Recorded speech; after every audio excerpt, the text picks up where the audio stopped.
తెలంగాణ జాగృతి అధ్యక్షురాలు, BRS MLC కవిత 42% బీసీల reservation అమలు కోసం ఈ నెల 4వ తేదీ నుంచి 72 గంటల నిరాహార దీక్షను చేపట్టనున్నారు. నిరాహార దీక్షకు ఉస్మానియా యూనివర్సిటీ ప్రొఫెసర్ ఖాసిం మద్దతు తెలిపారు. ఈ మేరకు నిరాహార దీక్షకు సంబంధించిన పోస్టర్ను ఆయన ఆవిష్కరించి మాట్లాడారు. కవిత చేపట్టే నిరాహార దీక్షలో పెద్ద ఎత్తున బీసీలు పాల్గొని విజయవంతం చేయాలని ఆయన పిలుపునిచ్చారు. దేశం నిర్మాణం కాలేదు. వీరి కాలు కదపకుండా ఏ మనిషి కడుపులోకి అన్నం పెట్టుకు వెళ్ళరు.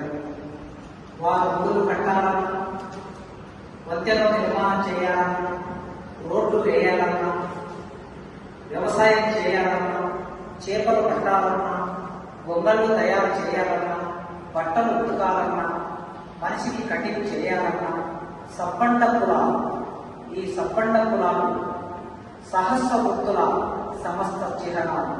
వీరు లేకుండా ఈ దేశం లేదు. ఈ దేశానికి కళ్ళు, ఈ దేశానికి కాళ్ళు బహుజనులు, బ్యాక్వర్డ్ క్లాసెస్. వారి చెమట, వారి రక్తం, వారి శ్రమ, దీని మీద ఆధారపడి మిగతా సమాజం బతుకుతుంది. ఈ మిగతా సమాజమే దేశాన్ని పరిపాలిస్తుంది. 10% ఉన్న సమాజం దేశాన్ని పరిపాలిస్తే 52 నుంచి 60% ఉన్న ఈ బీసీ సమాజం అధికారానికి దూరంగా, సంపదకి దూరంగా.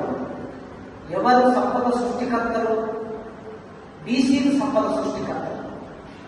మరి ఆ బీసీలకి సంపద మీద హక్కు లేదు. ఎవరు ఈ దేశంలో ఓట్లేసి అగ్రకులాలని కుర్చీల మీద కూర్చోబెడుతున్నారు? బీసీలు. ఆ బీసీలకి ఆ కుర్చీ దక్కటం లేదు. ఉద్యోగాలు అవకాశాలు లేక, చదువుల్లో సరైన అవకాశాలు లేక, ఇంకా ఊరికి దూరంగా ఉండే ఒక పరిస్థితి. మీ మైల బట్టలు ఉతికిన చాకలి వాళ్ళ గురించి ఒకసారి ఆలోచించండి.